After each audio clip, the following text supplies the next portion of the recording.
Another gloomy day. This time with a little rain on top. It's all good though. I'm still feeling good. I can't lie to you. Dear God, I pray that you elevate humanity at large. We move past these frivolous categories that divide us. We restore community. We regrow that love we have for one another. And we deviate from what the system is trying to do to us. Thank you for joining me in the beginning of my next level of transcendence and ascension. I want to ask you men a serious question. And if you disagree with me, cool. This is just for perspective. We hear stuff, we filter it out, or maybe we might take a little. But just something to really think about. Is not a trick question. If you're in a relationship or married, or if you've been in one, or if you're going to get in one, who do you love more? Yourself or your woman? That's something you need to really think about as we live in and we merge in lives with people. Now, people who know me, they probably know what they think I'm gonna say. But it's all logic behind it. And I'm not gonna keep y'all waiting too long and drag this out. But I would strongly urge, I'm gonna let you make your own decision, but I would say love yourself more, if my opinion mattered. Now you have to think. Most women are group minded. They're affected more by what others think. Masculine men, we got respect for other people, but we not worried or intimidated, or we don't measure ourselves based on other people. They always gonna be somebody with more than you. Just okay, everybody can't do everything like I'm me. So in my eyes, it's like, how I'ma love somebody more than I love myself, who don't even love themselves as much as I love myself. That's number one. If you don't even love yourself to make your own decisions and have your own mind and forget what these people say as much as me, and I see that as a part of loving yourself, and I'm supposed to love you, a person, more than I love me? No. If you're a healthy person, there's enough love to go around for your mama, your auntie, your cousin, your girl, your kids, and nobody. You don't have to put these in categories. But what I'm getting to is a mentality. So that's number one. Number two is, we got to look at the climate today. Divorce rate, easily 50%. Probably higher if they're being honest.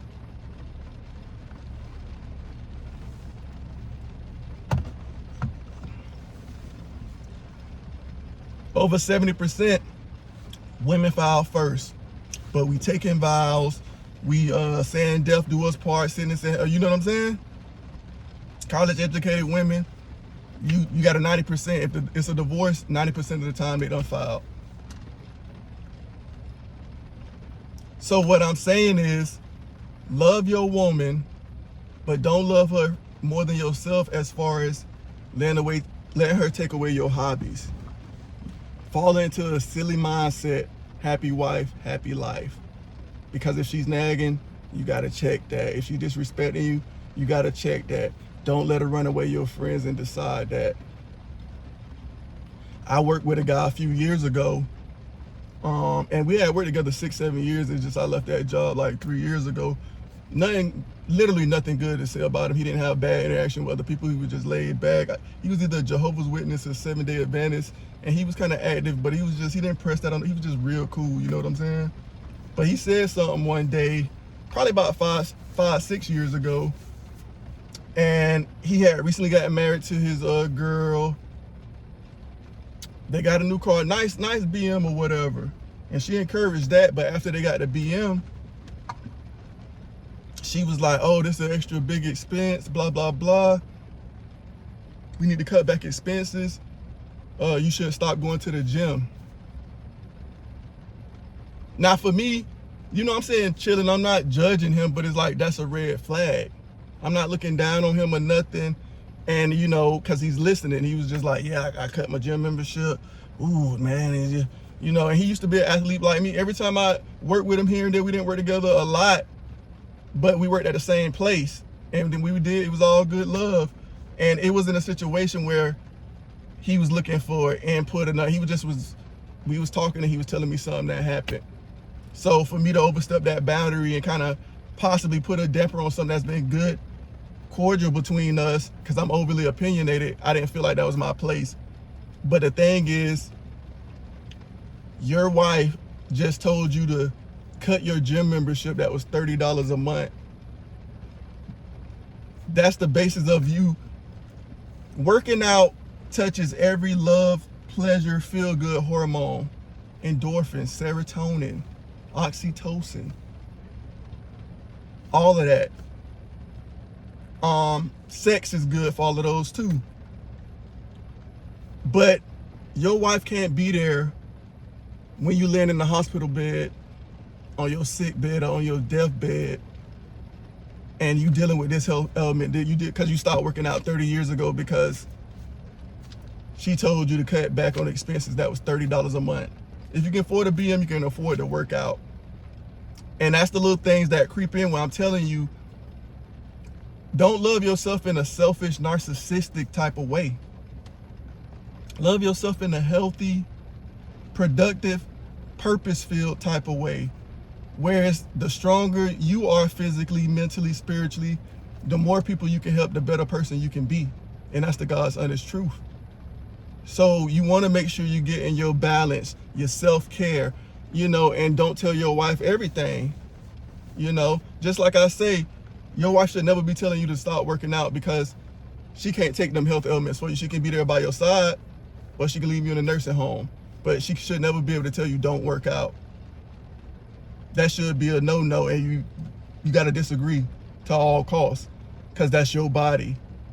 And when we thinking about the divorce rates, and it's like we can't be a fool to just think it can't happen to us. We got all the signs of cheating. She's out late at night. She answered the phone. She doing this. She starting little petty arguments because I left her sock on the side of, you know, I ain't having sex in like months on end. Somebody said, hey man, did you do that? No, you know what I'm saying? We can't love her that much more than ourselves to recognize signs that's obvious and it can't be. We can't love it. The best thing you can do as a man, our superpowers in these crazy times, our logic. Our logic gonna help us navigate through these crazy times and maneuver. That's what help make us make these good decisions. And sometimes it's tough.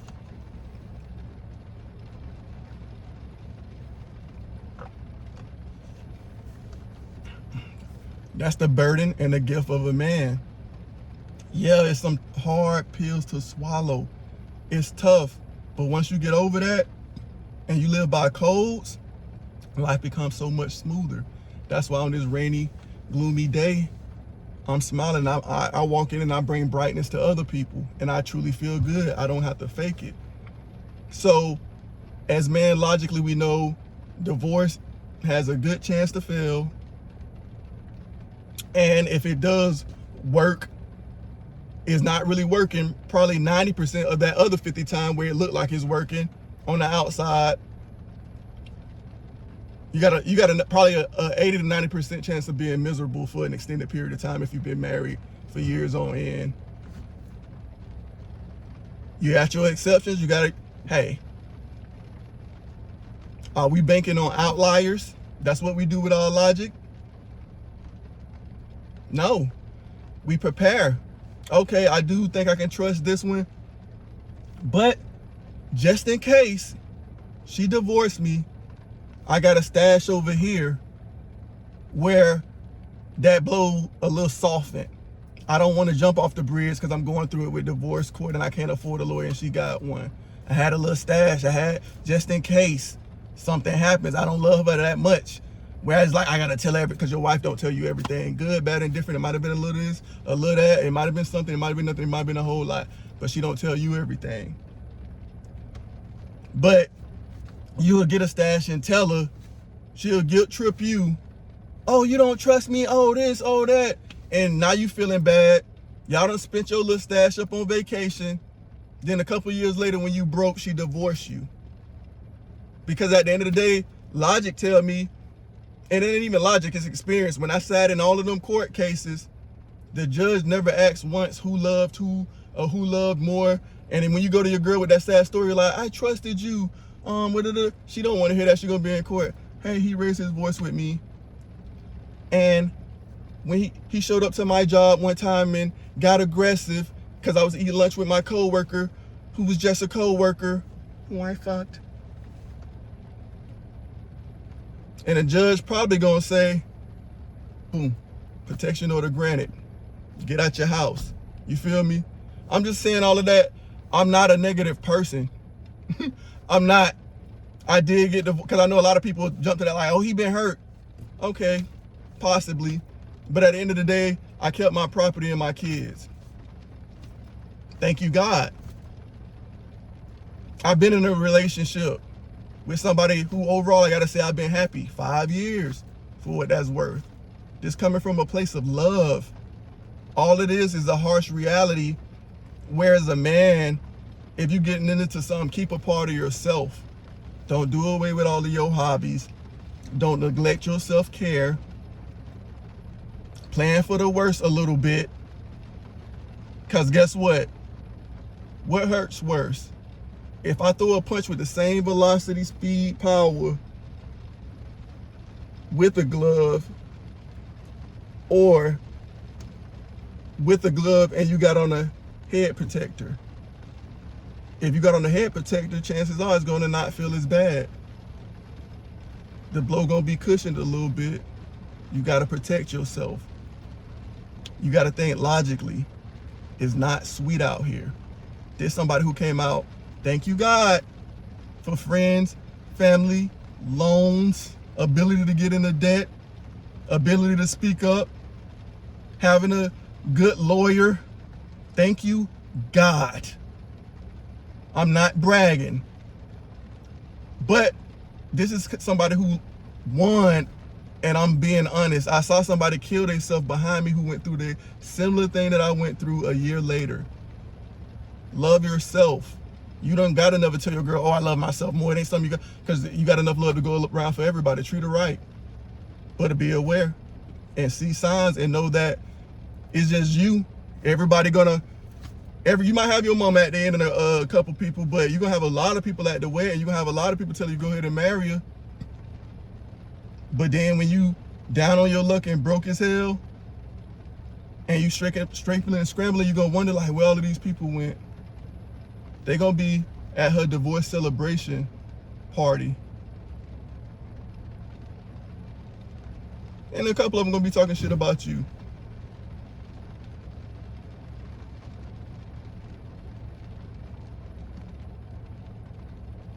That's all I gotta say about that, fellas.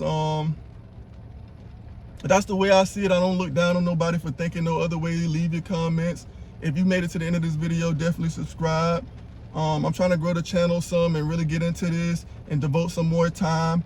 And I got a lot of things going on. So if people really dealing with me, then I see a little results, then I'm gonna be able to put a little more energy into it.